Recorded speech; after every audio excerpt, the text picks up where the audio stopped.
Welcome back to the GSMC College Football Podcast, presented to you by the GSMC Podcast Network. Going to finish off our show today by talking and continuing on my ACC rankings for those programs in that conference. So, at 11, I think it's got to be the Florida State Seminoles. Florida State, they're going to rebound this year, right?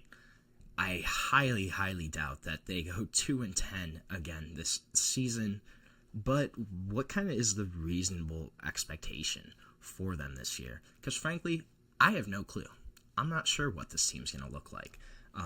There's a lack of answers on offense. There's kind of a questionable amount of proven depth. A lot of young guys here.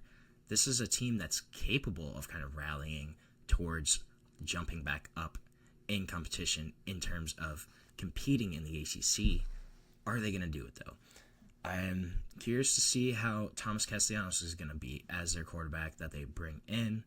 Experienced guy, kind of lost his job halfway throughout the year at Boston College. It was an interesting situation. He wasn't playing poorly, but didn't really fit what Bill O'Brien was trying to do there. So got benched for Grayson James, left the program right away, and is now at Florida State.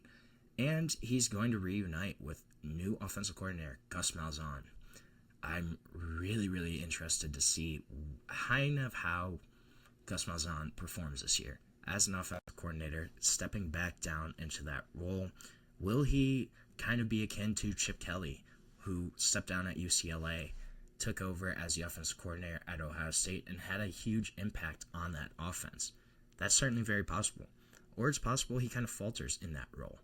Then you also have new defensive coordinator, Tony White, from Nebraska, another guy that could potentially help change and turn things around, but gonna have to wait and see about that. This is a roster that had some big turnover.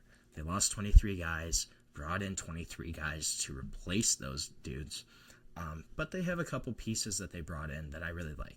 You have a couple guys on the offensive line, Micah Pettis coming in from Ole Miss, Luke Pettibon from Wake Forest. Luke Pettibon was a guy that was all ACC honorable mention last year, started every game for Wake Forest. So a couple guys that can step right in on that offensive line and start, or at the very minimum, give them some experienced depth pieces that are there in that unit. The skill guys, this is going to be interesting. They don't have a lot of proven dudes. I'm also curious to see Squirrel Wright coming in from Tennessee. How will he perform at Florida State? Is he going to kind of give Castellanos another option or not? We're going to have to wait and see. That's a team I have a lot of question marks about. Right ahead of them, I have Castellanos' former team in the Boston College Eagles. So Bill O'Brien taking over that job after he had actually agreed to become the Ohio State offensive coordinator, was then hired by Boston College when that job came open. Guy that has Boston roots, was with the Patriots for a long time, so knows the region really well. And he wasn't hired until early February last year, so really got a late start on off-season stuff, on recruiting, on getting his team, his system in. But it's going to be interesting to see kind of what happens here. If they are bowl eligible, if they are able to win at least another 6 games, the defense is going to have to be reworked. Last year they finished 5th in the league in terms of scoring defense. They're also going to have to find a way to replace star defensive lineman Donovan Eziraku, a guy that was a second-round pick in the NFL draft. Quarterback, too, is going to be interesting here.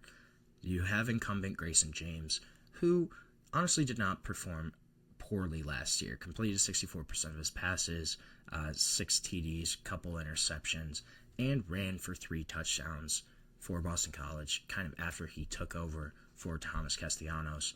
But you also bring in Alabama transfer Dylan Lonergan, who has a high pedigree as a recruit, could potentially push Grayson James for starting reps.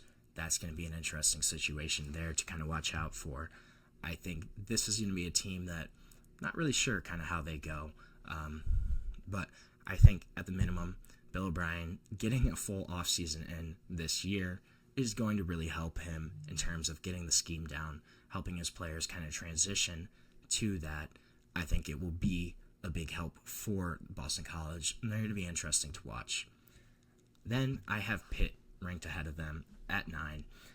Pitt is one of the biggest wild cards right now in the ACC. A team that lost 6 in a row to end the season last year, but they have a really promising younger quarterback in Eli Holstein, a guy that was also an Alabama transfer. And then you have some big, high-profile impact transfers on defense coming in from Ohio State, Oregon, other places. Jaden Bonsu coming in from Ohio State, Jaden Moore coming in from Oregon, Zion Ferguson coming in from North Carolina are all guys that could really be potential difference makers for Pitt this year. So if those guys can kind of step up on defense, if they can take over starting roles, this could be a team that makes some more noise in the ACC, especially if you get some more development from Eli Holstein. I think they could potentially make some noise, but they're really more of a toss-up right now.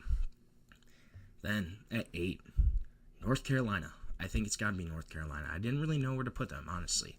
UNC, pretty much the most scrutinized program in the ACC right now. With the hiring of Bill Belichick, nobody really knows what they're going to look like. I think they're a lot more talented than last year's 6-win team kind of showed. And they did bring in a pretty solid transfer class. So there's a couple pieces there for a good debut. Bringing in Gio Lopez at quarterback was huge for North Carolina. Guy that performed really well for South Alabama in the Sun Belt. A guy that's an impressive quarterback, a younger transfer quarterback that can start multiple seasons for North Carolina and will take over there as the unquestioned starter. Should help kind of stabilize that position and the offense overall. But they do have a pretty manageable schedule too. So you get Clemson and Duke at home this year. Then you avoid Miami, SMU, Georgia Tech, and Louisville. Don't have to play any of those teams, which are all really contenders for the ACC this year. Their toughest road matchup could be Syracuse, or they're also playing at NC State to end the season in rivalry week. So not a super difficult schedule. It's very manageable for North Carolina. It's just the big question marks here. Will Bill be able to transition? Will they be able to kind of develop and, he wants to run more of a pro-style type of organization. Will that work? Will that translate to college? We're not sure yet. We don't really know. We haven't really seen that kind of thing happen in college football yet. So North Carolina, they have a big range here too. I think they could be anywhere from 5 wins to, 9, 10 wins potentially. But I just don't know what they're going to look like, honestly. So I kind of played it safe, went with them in the middle of the pack. I think it's a good spot for them right now. Ahead of them, I have Syracuse. Syracuse really impressed me last year. Fran Brown, as their head coach, led them to 10 wins, won 4 in a row to the end of the year, finished 22 in one poll, and they're going to lose Kyle McCord. That's going to be huge, right? Kyle McCord performed beyond expectations for the Orange last season, threw for over 4,000 passing yards, so going to be hard to kind of replace that production. You do bring in Steve Angeli, though, and Ricky Collins to kind of help those teams, help that position group out. I think that's going to be kind of interesting there. And I'm really, personally, a big believer in Fran Brown, in his coaching abilities. I was kind of curious on that hire when it first happened. However, they made it seem like that was a great hire from their performance last season. They do have a really tough schedule, though. You have to play at Tennessee, at Clemson, at SMU, at Georgia Tech, at Miami, and at Notre Dame. Then you also have home games against Duke, Pitt, Boston College, and North Carolina. So all kind of toss-ups there. this could go one of two ways for Syracuse.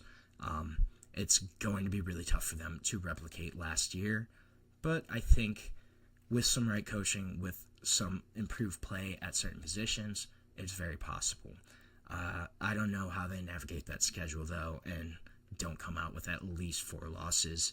It's going to be really difficult for Syracuse. We're going to have to wait and see, though, kind of if Fran Brown really is that dude as their head coach. It's going to be exciting. So then, 6, I have Duke. Duke, I think, is getting a little bit disrespected, honestly.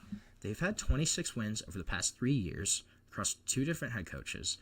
They bring in Manny Diaz last year, kind of have a 9-win season, solidify their role in the ACC right now, and then you bring in Darian Mensah from Tulane to take over at quarterback, going to be an upgrade over Malik Murphy. This is a team that could for sure improve upon last season. They're going to have to hit the ground running, have non-conference games against Tulane, against Illinois, which are both going to be tough matchups for them. And then you also have early conference matchups against Syracuse, Georgia Tech, and Clemson. So we're going to find out early on if Duke really is that good. But I think they've been disrespected the past few years. This is a program that has been solid recently, and I think they will continue to be this upcoming season. So with that, we are going to end our show for today. Thank you so much for tuning in to the GSMC College Football Podcast, presented to you by the GSMC Podcast Network. If you want, you can like, subscribe, follow the channel, and you can also go to Facebook, Instagram, TikTok, and Twitter for even more sports content, more sports updates that you love. Thank you so much, and have a great day.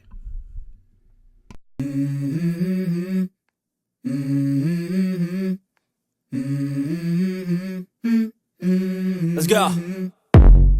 I wake up to a little bit of drool on my pillow, feel like it's gonna be a bad day. Yeah, I'm tired of shit, and the coffee ain't hit yet, damn, ain't that great. I don't wanna go to